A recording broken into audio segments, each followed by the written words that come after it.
계속해서 바울 사도가 에베소 교회에 보낸 편지를 살펴보고 있습니다.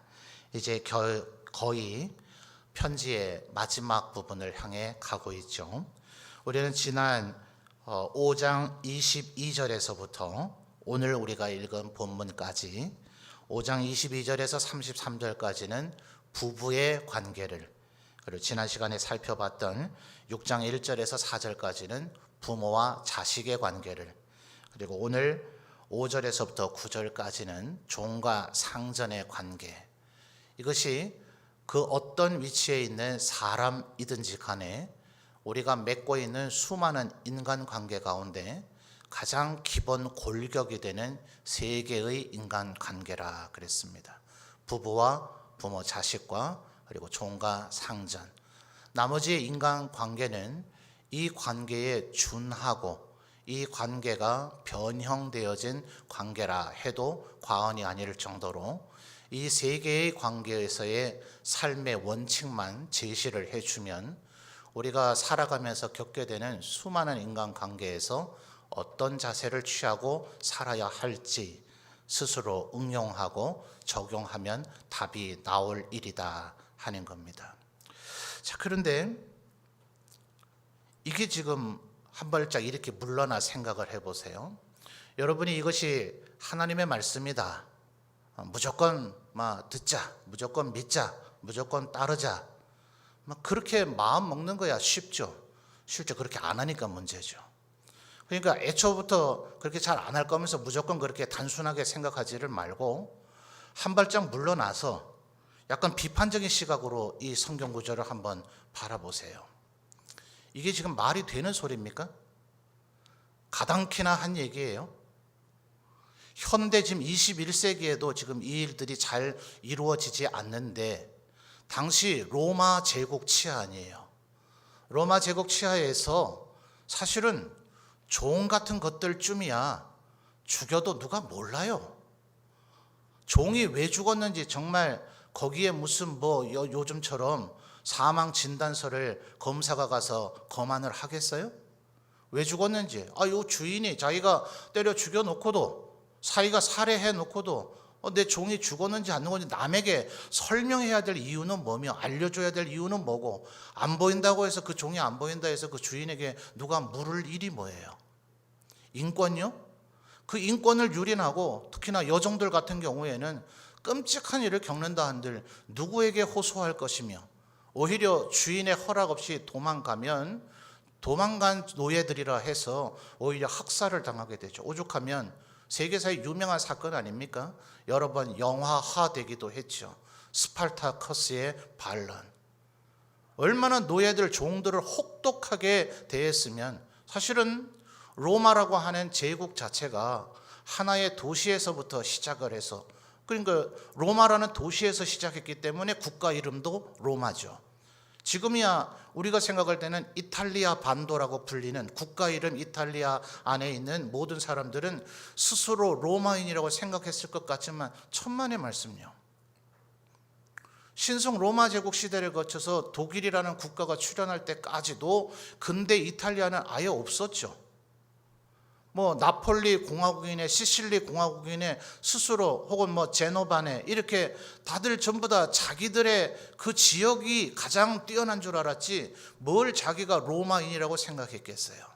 그런데 일개 도시에 불과했던 로마가 이탈리아 반도를 넘어서 지중해 연안을 전부 다 정복해 나갈 때는 사정하고 서로 대화하고 협상하고 그렇게 제국을 만들어 갔겠습니까?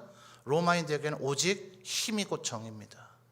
무력으로 다른 사람을 죽이고, 말 안 들으면 죽이고, 굴복 안 하면 죽이고, 오직 칼에 의한 정복으로서 그 제국을 건설한 거예요. 그러니 거기에서 종을 자유롭게 대해준다고요? 황제를 섬기느냐 예수님을 섬기느냐 이 차원의 문제가 아니에요.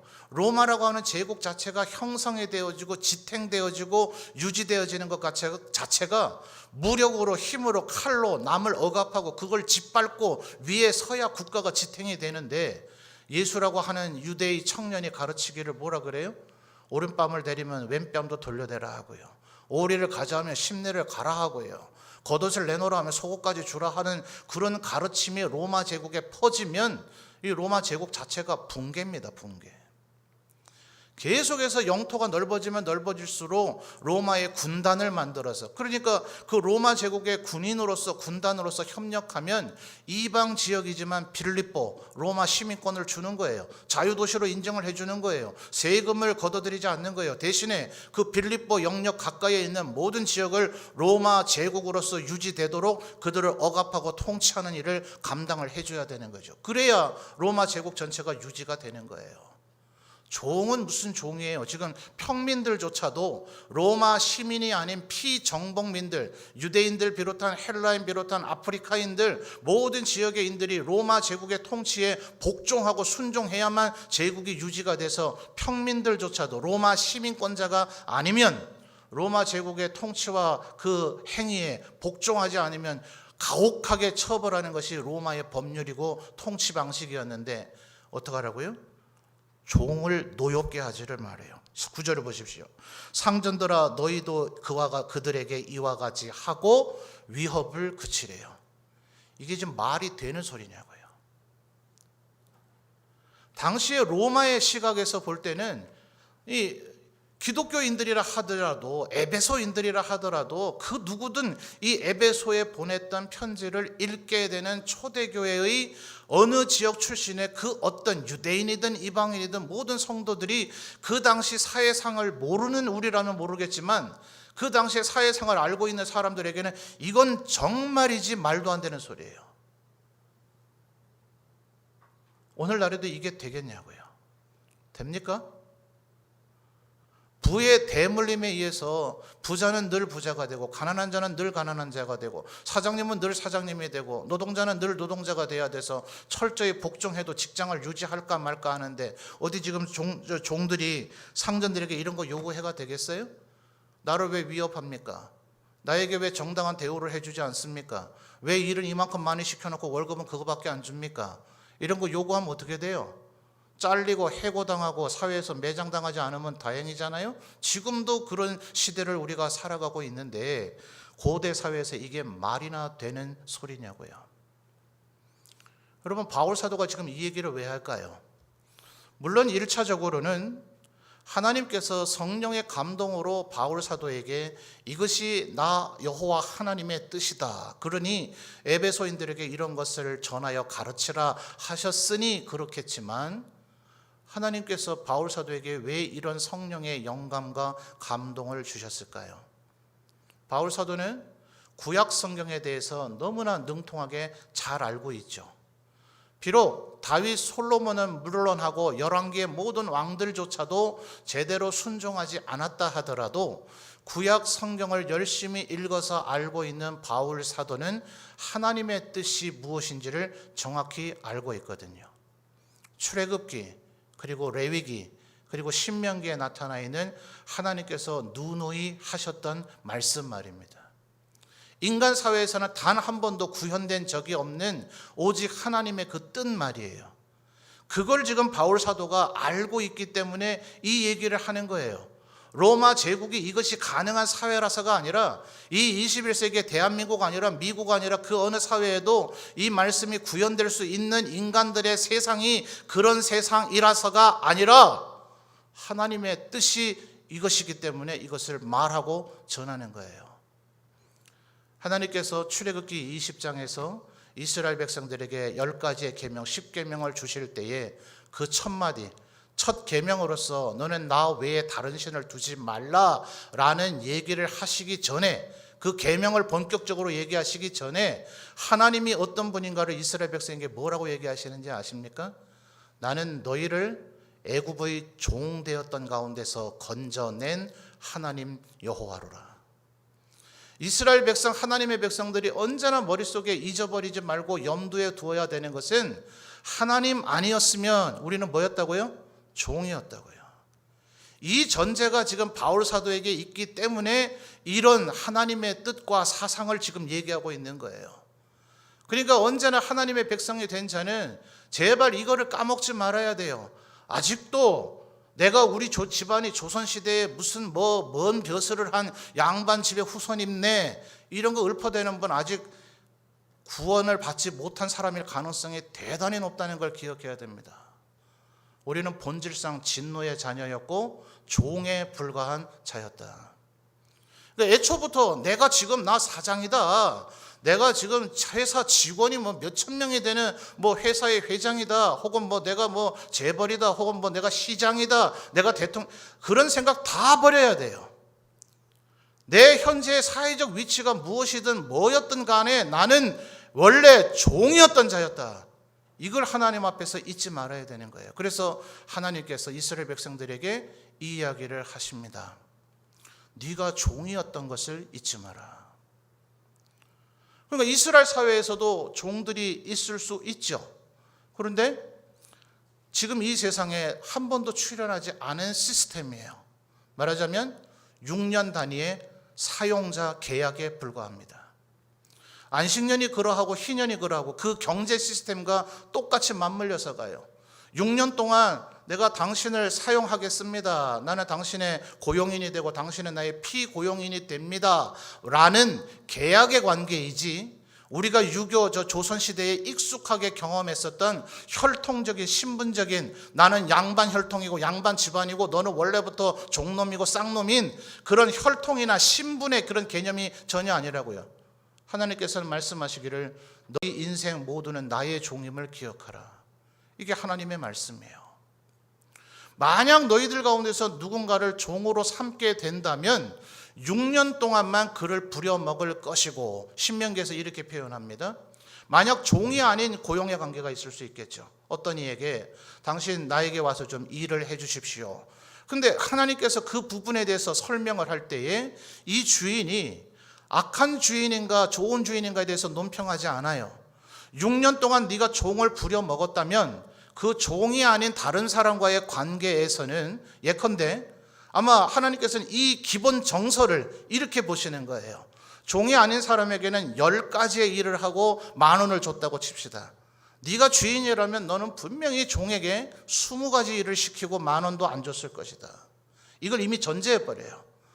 하나님 아니에요. 저는 정말 좋은 주인인데요. 웃기지 마라. 내 앞에서 그런 소리 하지 마라. 말하자면 하나님 그런 얘기예요. 그렇기 때문에 네가 누군가를 종으로 6년간 부렸다면 갑절이나 일을 시키고도 정당한 대우를 안 했다는 것을 생각해서 6년의 계약 기간이 종료가 될 때 네에게 있는 양 같은 것들, 너에게 있는 양식 같은 것들, 너에게 있는 모든 재물 같은 것을 그에게 풍족히 줘서 보내라. 이 말씀의 의미를 어떤 신학자는 현대의 경제 개념으로 환산을 해서 이렇게 정리를 한 논문을 쓴 것이 있어요.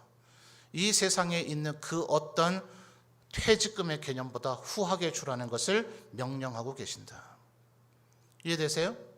사람마다 생각이 다를 수 있겠지만, 그러면 경제가 망하니 어쩌니 이런 주장과 사상과 생각들은 다 다를 수 있겠지만, 소위 지금 우리나라에서 몇 년째 화두가 되었었던 최저임금이라고 하는 것, 하나님께서 그렇게 하지 말라는 거예요. 예컨대 지금 그 최저임금밖에 안 주고 있다면, 아니 최저임금조차도 안 주고 있다면 그 자영업자의 사장님들의 지금 문제를 얘기하는 게 아니에요. 우리가 생각할 때는 우리가 공산주의보다 우월하다고 생각하겠지만, 미국보다 우리가 낫다고 여길런지 모르겠지만, 유럽보다 낫다고 여길런지 모르겠지만, 현대에 있는 가장 고도의 문명사회라고 할 수 있는 북유럽이든 서유럽이든 혹은 미국이든 캐나다든 혹은 한국이든 간에 그 어떤 제도를 갖고 있는 자들이라 하더라도 하나님께서 모든 인간들에게 명령하셨던 그 제도, 하나님이 원하셨던 제도, 하나님의 뜻에 비추면 우리 모두는 죄인임을 부인할 수가 없다. 그 누구도 나는 내 고용인들에게, 내 직원들에게, 내 직장에 속해 있는 사람들에게 나는 후한 월급 제대로 된 정당한 대우를 해줬습니다 라고 말할 수 있는 사람은 이 세상에 단 한 명도 없어요. 어디 가끔 우리 목사님들 얘기하는 옛날에 록펠러가 어쨌다, 카네기가 어쨌다,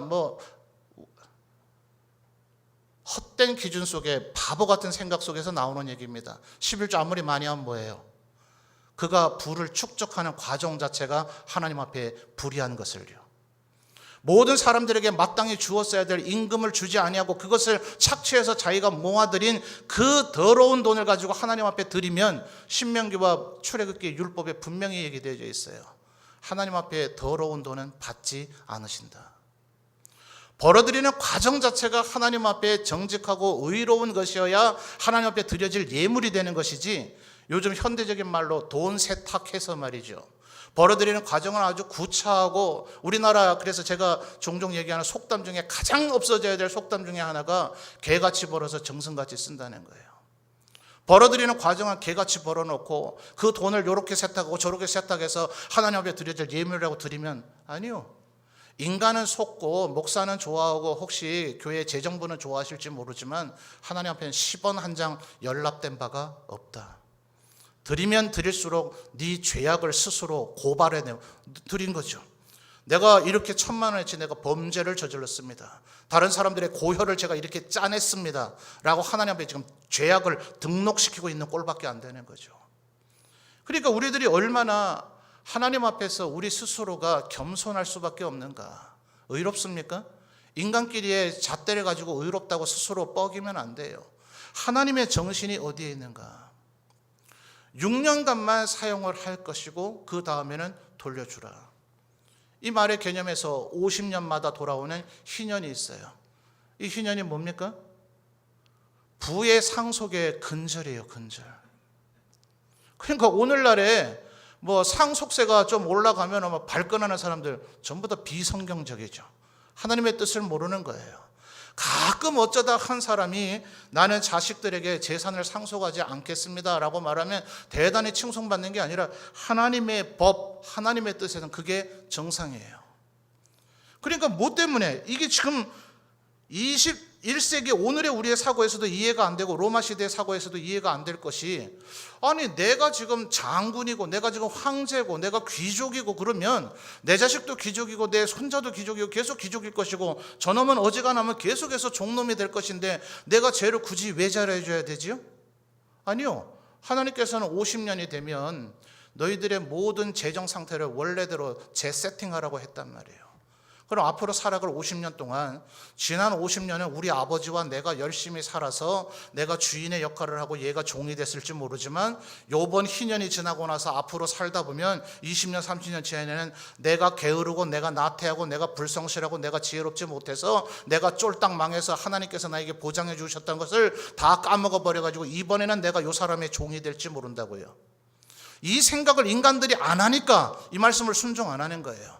너는 영원토록 종의 신분일 것이고 나는 영원토록 주인의 입장일 것이니까 가끔씩 아주 아량과 도량을 베풀어서 내가 너를 늘 10대씩 때리곤 했지만 오늘은 3대만 때리마, 오늘은 안 때리마, 고맙지? 이런 식의 태도를 갖는 거예요. 내가 이 사람에게 10대를 때리면 언젠간 나도 10대를 맞을 수 있는 존재가 될 수 있다는 생각을 하면 감히 10대 때릴 수 있겠어요? 지금 바울 사도는 하나님의 그 뜻에 따른 희년의 제도와 구약 율법의 출애굽기, 레위기, 신명기에 펼쳐져 있는 종과 주인의 관계 속에서 하나님이 우리에게 뭘 원하시는가? 너희들 모두 다는 하나님의 종이다. 너희가 원래 종이었던 것을 내가 자유민으로 만들어줬다는 것을 기억해라. 너희들의 영원한 주인은 나 여호와 하나님밖에 없다. 너희들 모두는 궁극적으로는 동등한 존재이어야 한다. 그러므로 현재 너의 학식이, 너의 나이가, 너의 혹은 재력이, 혹은 너의 지식이나 하여든 능력이 다른 사람보다 우월해졌다고 해서 네가 마치 신분과 존재 자체가 그보다 우월한 존재인 것 마냥 그를 함부로 대해서는 안 된다는 거예요. 자, 그렇다면 이것은 이 세상의 모든 질서와 인류 도덕을 다 뭉그러뜨리고 살자는 얘기인가? 그렇지 않죠?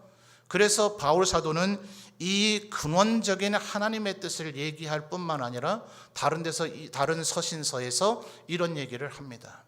네가 지금 종이냐? 그러면 그냥 종으로 살아라. 네가 지금 주인이냐? 그렇다면 그냥 주인으로 살아라. 마치 지금 이 5절에서 9절까지의 말씀에서의 배경이 되는 구약 율법에서부터 내려오는 이스라엘에게 하나님께서 주셨던 사상을 생각하면 지금 모든 제도를 다 뒤집어 엎어서 마치 공산주의자들이 시도했던 것처럼 온 세상을 뒤집어 엎는 혁명을 일으켜야 될 것 같잖아요. 그러나 하나님은 그렇게 하라고 하지 않으셨단 말이에요. 여러분이 현재 위치에서 살아가야 되는 대로 최선을 다하시라고요. 하나님은 누군가에겐 5달란트를 주시고 누군가에겐 2달란트를 주시고 누군가에게는 1달란트를 주세요. 1달란트 준 이에게 5달란트 찾지 않으세요. 2달란트 준 이에게도 5달란트, 3달란트, 4달란트 찾지 않으세요. 1달란트 가진 이는 1달란트만 남겼으면 동등한 칭찬을 받을 거예요. 2달란트 받은 사람은 2달란트만 남기면 될 거예요. 그러니까 우리 젊은 청소년들이나 청년들이 가끔씩 갖고 있는 그런 기도 제목을 보면 얼마나 자본주의의 세뇌가 되어지고 물들어져 있는 하나님이 기뻐하지 않을 기도 제목을 갖고 있는가. 하나님께서 지금 제정하시고 계신 정상적인 경제활동과 정상적인 사고방식과 정상적인 하나님의 말씀을 순종하며 살면 지금 이 나라의 경제 시스템 아래서는 자기의 생에 맞출 때까지 집 한 채 마련할 수 있으면 다행이에요. 근데 언제나 기도 제목은 11조 제일 많이 하는 사람이 되게 해달래요. 그 과정이 과연 하나님께서 원하시는 과정과 방법으로 그것을 이룰 수 있겠냐는 거예요. 기도 제목 자체가 아예 설정이 잘못되어 있으니까 맨날 하나님께서 어서 속히 내게 11조를 제일 많이 하게 할 수 있는 사람만 되게 만들어 주시면 그때부터 이제 하나님께 영광 돌리는 삶을 살 것인데 그날이 아직 안 됐기 때문에 지금은 하나님께 영광 돌릴 시간이 없어요. 하나님의 말씀대로 살 시간이 없어요. 하나님의 뜻을 알아가려고 노력할 시간조차도 없어요. 지금은 수단과 방법을 가리지 않고 이 세상의 이 죄악된 시스템 속에서 어떻게 하든지 남을 짓밟고 누르고 내가 다시 위로 올라가서 11조를 제일 많이 하는 사람이 일단 되고 난 후에 하나님 그런 거 원하지 않으신다고요. 너가 현재 종이냐? 힘들고 어렵겠지만 그 종의 신분 가운데서 네가 할 수 있는 일을 찾아라. 이게 하나님의 뜻이란 말이에요. 종이른 자는 현재 종으로서 살라. 네가 주인이냐? 그렇다면 주인으로서 살라. 그러므로 주님은 말씀하시기를 말세의 심판의 날이 되면 각각 자기가 행한 대로 갚게 될 것이다. 그러니까 여러분 우리가 두려울 수밖에 없죠. 돈이 많은 것은 풍족함이 아닙니다. 굉장한 부담과 의무입니다. 하나님께서는 여러분에게 많이 맡겨진 이에게는 어떻게 하신다 하셨어요? 많이 찾으리라 하셨어요. 주신 재물을 과연 정당하게 사용했는지 다시 한번 말씀드리지만 누가복음에 나타난 그 불의한 청지기의 비유를 날마다 깊이 묵상하셔야 돼요. 내용이 너무나 어렵기 때문에 적지 않은 성도들이 그 내용은 아예 고민하기가 귀찮고 어렵기 때문에 아예 잊어버려요. 그 내용은 그냥 지워버리고 그냥 이 세상의 규칙, 이 세상의 룰, 이 세상의 법에 따라서 감옥에 가지 않는 범위 내에서 예배 출석만 잘하면 하나님께서 기뻐하실 줄 알고 이 세상의 법대로 살아가고 있어요. 천만의 말씀이요. 성경 어디에도 예배만 드린다면 너의 모든 것이 면제되리라고 기록된 바가 없어요. 예배는 하나님 앞에 우리가 하나님 말씀대로 살겠다는 다짐의 출발에 불과합니다. 이것이 하나님의 백성됨의 종료가 아닙니다. 이곳에서 다시 한번 하나님의 뜻을 확인하고 하나님의 뜻대로 살겠다는 이들이 나만 있는 게 아니구나. 이 고민이 나의 외로운 고민이 아니구나. 다들 힘들고 어렵겠지만 그래도 우리 지역에 이렇게 100명 정도 넘는 사람들이 하나님 말씀대로 살아보겠다는 다짐과 고민을 하고 있구나 하는 것을 앞뒤 좌우의 성도들을 보면서 확인하고 다시금 하나님의 말씀대로 살겠다는 결심과 헌신을 하나님 앞에 다짐하고 이 예배당을 나가는 거예요. 여러분의 하나님의 백성됨은 이 예배당 밖에서 시작되고 거기서 완성되는 거예요. 그런데 여기서 예배는 드렸을지라도 이 세상의 사람들의 방법대로 여전히 돈의 노예가 되어서 어떻게 하든지 10원 한 장이라도 더 벌어야 되겠다는 이 생각에만 사로잡혀서 살아가고 있다면 주님 물으실 거예요. 너의 믿음이 과연 어디 있느냐?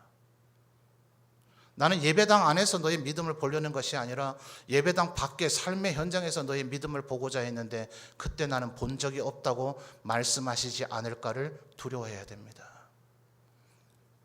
여러분 어떤 이가 이렇게 얘기하더라고요. 돈 받은 대로만 얘기하면 직업이고 돈 받은 것보다 더 해야 소명이다. 여러분이 이 세상에 하나님 없는 자라면 직업으로 그냥 살아가면 됩니다. 그러나 여러분이 하나님의 부르심을 받은 자라면 우리 사장님이 나에게 최저임금도 안 주네? 안 해. 나에게 정당한 대우를 안 해주네? 복지 상태가 엉망이네? 안 해. 그건 직업이에요. 대단히 사장님이 잘못한 게 맞기는 맞지만 그와 같은 태도를 취한 사람은 이제 그것은 그의 죄란 말이에요. 주님께서 지금 5, 6, 7절에 뭐라 그래요? 자, 5절 하반절에 뭐라고 얘기합니까? 종들아 두려워하고 떨며 성실한 마음으로 육체의 상전에게 순종하기를. 육체의 상전에게 순종하기를, 요 말을 아예 지워버리세요. 종들아 두려워하고 떨며 성실한 마음으로, 그 다음 뭐예요? 그리스도에게 하듯 하라고요. 도저히 그렇지 않겠지만, 눈앞에 있는 존재가 그런 존재가 아니겠지만, 예수님이 이렇게 하실 리가 없겠지만, 너무나 때로는 가혹하게 하고 나에게 못되게 굴고 정말 성격도 고약한 사람이지만 그가 그리스도이신 줄 알고 주님인 줄 알고 그 앞에서 최선을 다하라. 그것으로 너는 구원을 받을 것이고 그것이 너의 상급이 될 것이다. 11조를 많이 해야 상급을 받는 게 아니라, 지금 비정규직입니까? 요즘 흔히 하는 말이 계약 뭡니까? 비정규직 맞죠? 예, 비정규직이라서 언제 계약이 만료돼서 또다시 실업자가 될지 모른다 할지라도, 그래서 동일 노동 동일 임금에 적용을 받지 않고 정규직인 사람은 월급을 후하게 받으나 나는 그거에 반밖에 되지 않는 그런 급료밖에 받지 못한다 할지라도, 세상에 불평하고 원망하고 세상을 뒤집어 풀려는 그런 생각을 하지 말고 이 사람이 그리스도인 것이라고 여기고 내가 돈 받은 것보다 훨씬 더 최선을 다해 하면 그것이 너의 상급이 될 것이라는 거예요. 아멘입니까? 이게 하나님께서 우리에게 말씀하시고 계신 맥락이라는 것을 기억하셔야 돼요. 똑같이 마찬가지입니다. 내가 어른이다, 내가 나이가 많다, 내가 경험이 많다, 내가 아는 것이 많다, 내가 훨씬 권력이 있다, 천만에요. 나의 주인이, 나의 상전이 하늘에 계시다는 것을 늘 기억하셔야 돼요. 예를 들어 하나님은 충성스러운 종, 불의한 청직에 대해서 얘기를 많이 하십니다. 하나님의 모두 종이에요. 하나님께서 종들에게 너는 지금 너에게 내가 몇 사람을 맡겨놨는데 너는 그 사람들을 이렇게 대하라고 주님이 지시해 놓으신 것이 있어요. 그거대로 행하지 않으면 심판의 그날 주님께 어떤 대우를 받을 것 같으세요? 가끔씩 목사가 뭐 그리 대단한 존재이겠습니까마는, 그래도 어지간한 건 장로님들과 의논해서 제가 결정해서 여러분에게 얘기를 하잖아요. 또 제가 아무리 그렇더라도 칼빈이 얘기한 대로 목사는 성도들에게 보낸 하나님의 선물이라 하잖아요. 하나님께서 여러분에게 여러분을 위해서 하나님께서 보내신 거잖아요. 그럼 제가 늘 기도하고 묵상하면서 이것이 하나님의 뜻이라고 깨달아지면 여러분에게 이렇게 하셔야 됩니다라고 권면하고 권고하고 있잖아요. 그런데 이렇게 여러분에게 말씀드린 것이 중간에서 끊겨먹게 될 때, 예컨대 미안해요, 우리 부격자들 오해하지는 말고 들으세요. 저는 분명히 이렇게 하도록 하셔야 됩니다, 전 성도들에게 이렇게 얘기하십시오 하는데 부격자들이 중간에서 그걸 제대로 전달을 안 한다든지, 예컨대 전도 임원들이 그걸 제대로 전달을 안 한다든지, 구역장 권찰님들이 그 중간에서 제대로 전달 안 한다든지, 아니면 제 뜻은 분명히 이렇게 하셔야 그것이 하나님 앞에 영광 돌리는 것입니다 라고 얘기하고 있는데 중간에서 아유 목사님 잘 몰라서 그래, 쓸데없는 소리 하고 있네 이러면서 자기들 마음대로 한다든지 하면, 그걸 제가 바보가 아닌 이상 과연 모를까요? 제 눈에 잘 보이던데요. 어느 구역은 잘 작동이 되고 있는데 어느 구역은 전혀 작동이 안 되고 있군. 어느 부서는 지금 그 얘기된 대로 잘 움직이고 있는데 어느 부서는 전혀 움직이지 않고 있군. 어떤 사람은 주차를 어떻게 하라고 하니까 그 뒤에 열심히 잘 순종해 주시는데 어떤 분은 전혀 안하무인이군. 눈에 보일까요, 안 보일까요? 다 들어옵니다. 인간 목사의 눈에도 다 들어올진데 하나님의 눈에 들어올까요, 안 들어올까요?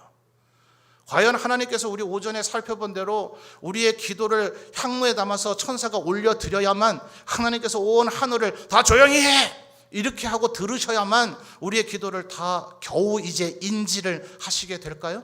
아니요. 하나님은 우리의 생각까지도, 입술에서 밖으로 나오지 않은 말까지도 다 아시는 줄 믿습니다.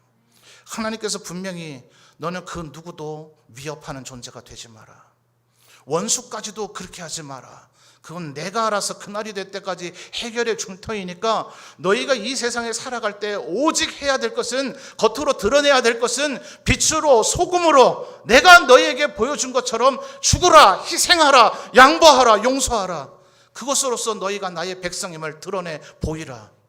주님 이 얘기를 하고 계시는데 우리가 누군가에게 뭐 요즘 현대적인 소위 하는 말로 갑질을 하고 있다면 하나님께서 그걸 안 보시고 계시겠냐고요. 두려워해야 돼요. 속된 말로 제가 집에 막내였기 때문에 막내가 제일 편해요. 제일 말 다닐 때가 제일 편한 거예요. 위로 올라가면 올라갈수록, 뭔가 책임자가 되면 될수록, 경륜이 높아지면 높아질수록, 뭔가 위에 좀 소위 중간 간부 내지는 지도자가 되면 될수록 더 엄격한 심판대 위에 올라섰다는 것을 기억하셔서 두려워하셔야 돼요. 그러니까 그런 위치에 가면 갈수록 기도할 것이 얼마나 많겠어요. 회개할 것이 얼마나 많겠어요. 남들이 잘하네 못하네, 저 사람이 왜 저러네, 남 탓하고 있을 때가 아니에요. 내 역할은 정말 제대로 했는가 더 꿇어뜨려야 되죠.